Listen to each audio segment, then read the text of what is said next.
अब आपको याद होगा जिन्वू जॉब चेंज क्वेस्ट में आया था, यहाँ पे उसका सामना एग्रिस से हुआ था जो कि काफी ज्यादा कमाल का एक वॉरियर था। उसको हराने के बाद यहाँ पे उसका एक और अलग क्वेस्ट शुरू हो गया था जहाँ पे उसको जितना ज्यादा समय तक हो सके इन नाइट से लड़ना था। ये नाइट वाले बीच यहाँ पे कंटिन्यूसली आते रहते हैं और जिन्वू का फैटीग यहाँ पे काफी ज्यादा बढ़ चुका होता है, उसकी हेल्थ काफी ज्यादा कम हो चुकी होती है, लेकिन उसके बाद भी यहाँ पे उसके पास कोई और चारा नहीं होता बजाय इन नाइट से लड़ने के। अब क्योंकि उसका टेलीपोर्टेशन स्टोन भी खो गया था तो वो भाग भी नहीं सकता, तो उसको समझ नहीं आता कि अब वो करे क्या। यहाँ पे वो एंड तक जितना लड़ सकता है उतना लड़ता है, उसके हाथ यहाँ पे छिल जाते हैं, फट जाते हैं पूरे भाई, और एंड में भाई उसके आंखों के सामने डिजीनेस आने लगती है जिस वजह से यहाँ पे उसको थोड़ा इल्यूजन टाइप होने लग जाते हैं। उसको याद आते हैं वो शब्द जो कि लोग उसे बोला करते थे कि वो सबसे ज्यादा वीकेस्ट हंटर है इस पूरी दुनिया का। यहाँ पे मिस्टर सॉन्ग भी आते हैं और वो ये कहते हैं कि तुम अपने आपको काफी ज्यादा फोर्स कर रहे हो, बस जितना करना था उतना कर लिया है तुमने। इधर जूही भी उसको पहले की तरह बोलती है तुम्हें अभी रुक जाना चाहिए, और एंड में जिन्वू का सामना खुद से होता है। यहाँ पे मतलब जो पहले जिन्वू हुआ करता था वो ये कहता है कि तुम जो डिजर्व करते हो तुम्हें वही मिल रहा है, इतना खतरनाक काम करना ही क्यों है तुम्हें, वैसे भी इतने ताकतवर तो हो चुके हो तुम, पहले ई रैंक थे अब देखो कितना आगे आ चुके हो। वही हमें इधर हेडक्वार्टर्स का सीन दिखाया जाता है। अब आपको याद होगा जो मिस्टर चॉय है वो अपने पूरे के पूरे हंटर्स के गिल्ड को जेजो आइलैंड पे लेके गया है उस मिशन के लिए, मतलब रेड करने के लिए, ओके ना। तो यहाँ पे ये लोग बात करते हैं कि कैसे जेजो आइलैंड के लड़ाई के बाद इतने हंटर्स के दिल पे घाव है, उनके शरीर पे घाव है। दूसरी ओर जिन्वू अपने आप को बोलता है, मतलब पुराना वाला जिन्वू कहता है यार मैं तो पहचान ही नहीं पा रहा तुमको, पहले से हैंडसम हो चुके हो, लंबे हो चुके हो, लेकिन अंदर से अभी भी तुम कमजोर ही हो और अब तुम फिर से मरने वाले हो। तो यार अब आपको पता ही है यहाँ पे जिन्वू सिर्फ ये सब कुछ सोच रहा है, असलियत में तो ऐसा कुछ है नहीं, लेकिन उसका सामना अपने आप से हो रहा है और ये सारे के सारे नाइट्स कंटिन्यूसली फिर भी उसके ऊपर हमला करते रहते हैं। पुराना वाला जिन्वू कहता है कि तुम सपने देखना छोड़ दो, तुम्हें अपनी अहमियत अपनी जगह पता होनी चाहिए इस दुनिया में, जो कि कुछ नहीं है। यहाँ पे भाई उसके ऊपर काफी खतरनाक अटैक होता है, उसके सर को जमीन पे मारा जाता है जिसके बाद उसके मुंह से काफी ज्यादा खून निकल चुका होता है। अब आपको याद होगा यार मैंने आपको बताया था कि जिन्वू ने आज अपना डेली क्वेस्ट पूरा नहीं किया है, यानी कि जो रनिंग वगैरह उसको करनी होती है वो उसने नहीं किया है, जिस वजह से अब उसको पेनल्टी जोन में भेजा जाएगा। मतलब यार देखो आप जानते होंगे कि यहाँ पे इस डंजन में यानी कि इस जॉब चेंज क्वेस्ट के अंदर वो अपने हीलिंग मैजिक वगैरह कुछ भी इस्तेमाल नहीं कर सकता है,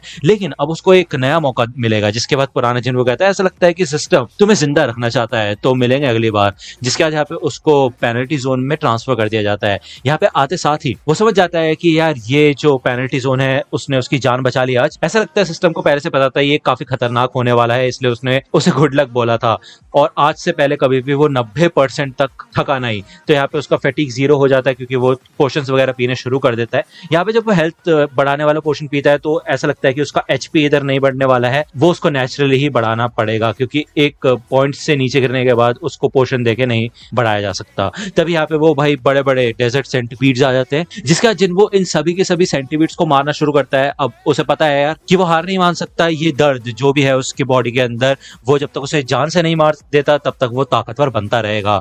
वो इन सबकी सबकी बात लगाता है। भाई दूसरी ओर जिना अपनी नींद से जागती है तो वो देखती है कि यार उसने सैंडविचेस वगैरह रखे थे जिन्वू के लिए और वो अभी तक घर वापस नहीं आया है। यहाँ पे रात के 3:40 हो चुके होते हैं और वो यही सोचती है कि यार इतनी लेट तक काम कर रहा है क्या, कहीं उसकी कोई गर्लफ्रेंड वगैरह तो नहीं बन गई ना, ऐसा नहीं हो सकता। जिसके बाद वो यहाँ पे फिर से सो जाती है। उसके अगले दिन गार्डन टीचर मीटिंग भी होती है और वो ये कहती है कि काश वो जल्दी बस आ जाए टाइम पे। यहाँ पे हमें दिखाया जाता है कि जिन्वू लेवल अप हो चुका होता है इन सेंटीपीड्स को हराने के बाद और लेवल अप होने के बाद उसकी जो हेल्थ वगैरह होती है वो भी बढ़ चुकी होती है। ये काफी कमाल का तरीका है हेल्थ बढ़ाने का, ठीक है। अब तकरीबन 4 घंटे में 10 मिनट बचे होते हैं उसके। अब आपको याद होगा इस पेनल्टी जोन में उसको 4 घंटे तक जिंदा रहना होता है। अब तो बंदा ताकतवर हो गया है तो 10 मिनट अभी भी बचे हैं तो अपने आप को प्रिपेयर करता है उन नाइट से लड़ने के लिए। वो यहाँ पे एक नाइट किलर नाम का वेपन खरीद लेता है जो कि थोड़ा महंगा होता है, लेकिन नाइट्स के ऊपर ये 25% ज्यादा डैमेज देगा जो आर्मर टाइप के बीस्ट होते हैं उनके ऊपर। वही दूसरी ओर उसको र्यून स्टोन दिखाई देता है जो कि उसे एग्रेस को हराने के बाद मिला था। वो कहता है कि ये स्किल मेरे जरूर काम आएगा, तो वो इसको जब तोड़ता है तो यहाँ पे उसके अंदर एक नई एबिलिटी आती है, नया स्किल आता है कि वो दूर से ही किसी भी चीज को अपने हाथों से कंट्रोल कर सकता है। अब आपको याद होगा एग्रेस ने अपने हाथों से ही अपनी तलवार को अपने पास बुला लिया था, तो यहाँ पे वो फिजिकली मैनिपुलेट कर सकता है चीजों को। अब यहाँ पे वो सेंटीपीड को उठाने की कोशिश करता है, लेकिन अभी ऐसा लगता है कि वो बड़ी चीजों को नहीं उठा सकता, मतलब भारी चीजों को। तकरीबन टाइम हो चुका होता है, अब बस लक बचा होता है उसके पास, ठीक है। मतलब लक के ऊपर निर्भर करता पड़ता है कि अब वो क्या करेगा। यहाँ पे वो फिर से आ जाता है इन सारे नाइट से लड़ने के लिए। दूसरी ओर हमें हेलीकॉप्टर का सीन दिखाया जाता है। यहाँ पे इनको नोटिफिकेशन दिया जाता है कि पानी के अंदर से कुछ माना स्टोन्स की रीडिंग मिल रही है और यहाँ पे कुछ ऐसा होता है जिसे देख के ये लोग शॉक हो जाते हैं। वही दूसरी ओर जिन्वो कंटिन्यूअसली इन सारे के सारे नाइट्स को मार रहा होता है। उसको ये हथियार काफी ज्यादा अच्छा लगता है, लेकिन इन नाइट्स को मारने के बाद भी वो लेवल अप नहीं हो रहा होता और ऐसा लग नहीं रहा कि ये कम हो रहा है। तभी वो ध्यान देता है कि इधर मेजेस हैं, यानी कि जादूगर है जो कि स्पेल कास्ट कर रहे हैं और वो एक के बाद एक पोर्टल से इन नाइट्स को बुलाए जा रहे हैं, यानी कि जब तक इन मेजेस को खत्म नहीं किया जाएगा तब तक ये आते ही रहेंगे। तो ये बात जिन्वो समझ जाता है और वो अब इन मेजेस के ऊपर ध्यान देता है, इनको मारने पे ध्यान देता है। ठीक है, तकरीबन 4 और होते हैं इसको मारने के बाद, जिसके बाद एक एक करके इन सभी के सभी मेजेस को खत्म करता है। एंड में ये मेजेस कुछ नाइट बीस्ट को हटा के एक बड़ा सा गोलम नाइट लेके आ जाते हैं जो कि थोड़ा सा भारी पड़ता है जिन्वो के ऊपर, लेकिन जिन्वो किसी तरह उससे बचा के इन तीनों मेजेस को भी मार देता है जो कि बचे हुए होते हैं। और उसके बाद भी गोलम गायब नहीं हुआ होता, लेकिन जिन्वो यार ताकतवर हो चुका है, उसके पास अच्छा हथियार है, जिसके बाद वो इन सभी के सभी की वाट लगा देता है। ये जॉब चेंज क्वेस्ट पूरा हो चुका होता है क्योंकि उसने सारे मॉन्स्टर्स को हरा दिया है और अब वो ज्यादा एडवांस क्लास में शिफ्ट कर सकता है, स्विच कर सकता है जितने भी पॉइंट्स उसको मिले उनकी मदद से। तो यहाँ पे जिन्वो का एनालिसिस होता है। हमें बताया जाता है कि जहां भी प्लेयर जाएगा वहां पे मौत के फरिश्ते जिन्वो के साथ जाएंगे। जो भी रास्ता प्लेयर चूज करेगा वहां पे लाशों का ढेर बिछ जाएगा और खून से रंग जाएगी वो जगह। इसके अलावा प्लेयर को भारी ताकत मिलेगी और उसको अब किसी और के ऊपर निर्भर होने की जरूरत नहीं पड़ेगी क्योंकि वो ताकत भूतों से अब उसको मिलेगी और वो भूत जो कि शैडो आर्मी से आएंगे वो प्लेयर के हर ऑर्डर को मानेंगे और बस प्लेयर के लिए ही आएंगे। तो यार ये मैं आपको क्या ही बताऊं, ये सुन के जिन्वो थोड़ा डर जाता है, कहता भाई क्या बोल रहा है ये। उसकी जॉब होती है नेक्रोमेंसर की, जिसको देख के यहाँ पे जिन्वो यकीन नहीं कर पाता क्योंकि उसने अपने इंटेलेक्ट स्टैट पे बिल्कुल भी ध्यान नहीं दिया था। नेक्रोमेंसर्स वो होते हैं जो कि मैजिक टाइप क्लास के होते हैं, वो मरे हुए मॉन्स्टर्स को अपने नौकरों की तरह बुला लेते हैं, जिंदा टाइप कर देते हैं मरे हुए मॉन्स्टर्स को, ठीक है ना, और वो खुद नहीं लड़ते। तो यार जिन्वो तो हमेशा से क्लोज कॉम्बैट करना चाहता था क्योंकि वो अपने स्किल्स के साथ साथ अपनी ताकतों को बढ़ाना चाहता है, लेकिन अगर उसने नेक्रोमेंसर की इस जॉब को एक्सेप्ट किया तो उसकी सारी की सारी मेहनत बर्बाद हो जाएगी और वो एक तरीके से डाउनग्रेड हो जाएगा, उसको ऐसा लग रहा है, क्योंकि उसकी खुद की ताकत नहीं बढ़ेगी ना उसके बाद। लेकिन उसके पास ऑप्शन आता है जॉब को एक्सेप्ट और रिजेक्ट करने का, तो वो रिजेक्ट कर देता है इसको, ठीक है ना। लेकिन उसके बाद उसे बताया जाता है कि ये काफी ज्यादा रेयर है और इतनी इजीली नहीं मिलती, तो क्या सच में तुम इसको रिजेक्ट करना चाहते हो। जिसके बाद जिन्वो यहाँ पे सोचना शुरू करता है कि यार इसके फायदे क्या हो सकते हैं और नुकसान क्या हो सकते हैं, क्या उसको कोई फायदा होगा इससे। नेक्रोमेंसर, अगर हम किसी एग्जांपल की बात करें तो ये मेजेस भी बिल्कुल इसी तरह काम कर रहे थे, इन नाइट्स को बुला रहे थे, एक तरीके का समनिंग मैजिक। और ऐसे तो कोई रूल नहीं है कि अगर मैं नेक्रोमेंसर बन गया तो मैं खुद नहीं लड़ सकता, तो मैं अपनी स्किल्स भी बढ़ा सकता हूँ लड़के,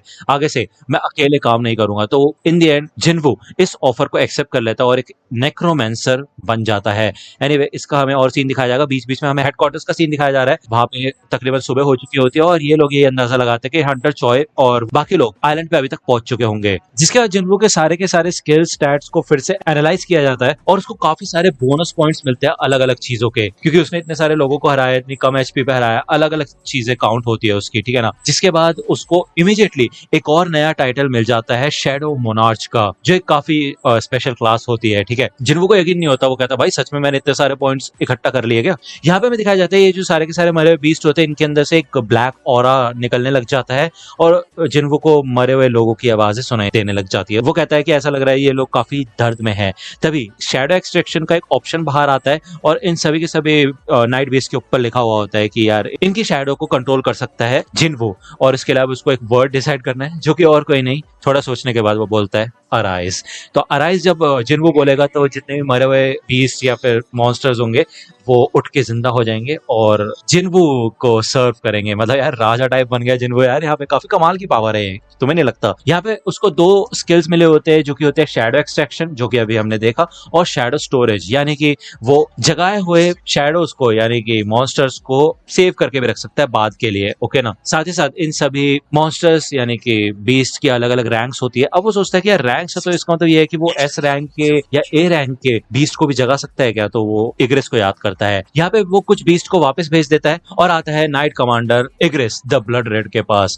वो उसको अराइज जब बोलता है तो यहाँ पे एक काफी तगड़ा ऑरा निकलता है इग्रिस के अंदर से और हमें दिखाया जाता है कि शैडो एक्सट्रैक्शन फेल्ड हो चुका है। अब 3 में से सिर्फ 2 अटेम्प्ट बचे होते हैं जिन्वो के। जिसके बाद वो फिर से कोशिश करता है, थोड़ा गहरी सांस लेके अराइज बोलता है, जिसके बाद उसका एक और अटेम्प्ट वेस्ट हो जाता है एक्सट्रैक्शन फिर से फेल होता है। ये बंदा, इसका नाम मैं भूल गया यार, प्लीज कमेंट सेक्शन में बता देना। ये कहता है कि यार हम जो हंटर्स है, हमें एक बार जब रैंक मिल जाती है तो हम उससे ज्यादा ताकतवर भी नहीं होते और उससे ज्यादा कमजोर भी नहीं होते, इसलिए हम अलग अलग कॉम्बैट टेक्निक्स की ट्रेनिंग करते हैं, बाकी हंटर्स को इकट्ठा करते हैं। जिनको कहता है कि क्या तुम अपने राजा के वापस आने का इंतजार कर रहे हो और तुम्हें तो ये भी नहीं पता कि वो कब वापस आएगा। नाइट कमांडर एग्रेस, तुम एक वॉरियर हो, क्या तुम ऐसे ही अपनी तलवार को जंग लगने दोगे पूरी जिंदगी भर और इस जगह में सड़ते रहोगे? तो मैं कहता हूँ कि ये तलवार तुम मेरे लिए इस्तेमाल करो, इस खाली सिंहासन की रक्षा करने के बजाय तुम मेरे साथ आओ, उस आदमी की रक्षा करो जो कि अभी तुम्हारे सामने खड़ा है। अराइज। जिसके बाद यहाँ पे इग्रेस का शैडो एक्सट्रैक्शन पूरा हो जाता है